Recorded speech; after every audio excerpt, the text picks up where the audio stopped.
In a future where mankind has gone extinct and there are only blood-soaked, drenching robots left, this is Ultrakill, this week's title game, and wow, it's a very intense game. Only costs about $20, but wow, it's a tough, old school first-person shooter where a lot of the enemies remind you of like Quake, and the gameplay reminds you a lot of Quake and like Serious Sam. Yeah, this game is intense.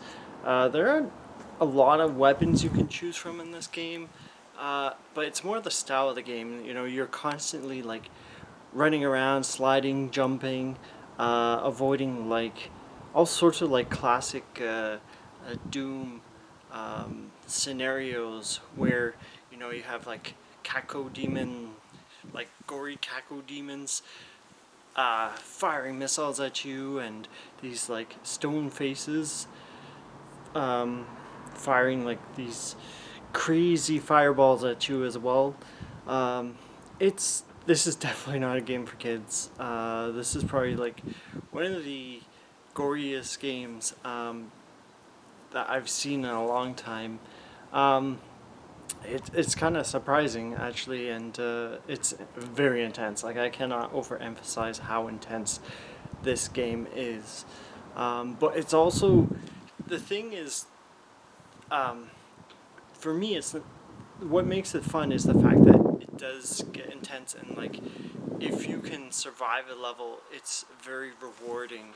I feel like if you play this on normal, which seems harder than normal, and you play then tone it down to like the easiest settings, you're not getting the full experience of this game. Like, it really is totally dependent on like a moderate difficulty than just playing on the easiest setting. Like, it's not as intense, it's not as like crazy even.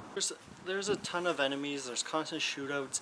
A lot of people are comparing this game to Doom Eternal, but on a budget. I mean, it only costs $20, so unlike Doom Eternal, which is like a AAA game, it's fairly long too. Like, there's only like the first episode of 3 has been released so far, and for the price you actually get quite a lot of game, even if you're playing on the easiest settings. I think I've put like 3 hours in already, and yeah, it's a very fun game. There's the occasional mini boss as well, which they can be pretty intense battles for sure, because you're usually in confined spaces. I really like the intense, like, it's mostly metal music with some like soft classical mixed in with the game. There's also like a variety of weapons, but it's sort of like the basic old school when we have a basic pistol, like a chain gun and a shotgun as well. Yeah, so usually you're attacked by like waves and waves of enemies. It's a lot like Serious Sam in that sense, or the original Doom, and like the only way you can survive, and that makes this game unique, is like you have to take out these enemies, these waves of enemies, and you have to be nearby to soak up the blood from them. So it's like kind of messed up in that sense, but like it actually helps you develop like a strategy. Like, you can't like shoot from afar all the time and run away, because then you'll have no health. And like, this is like, you might have to replay like certain parts of this game like 10 to 20 times. Eventually there was like one Castlevania stage, I think it's called, where I just, you know, it got so incredibly challenging that I just decided, okay, I gotta play this on an easier setting. But like, you really do miss out on like a lot of the difficulty of this game when you do lower the difficulty down.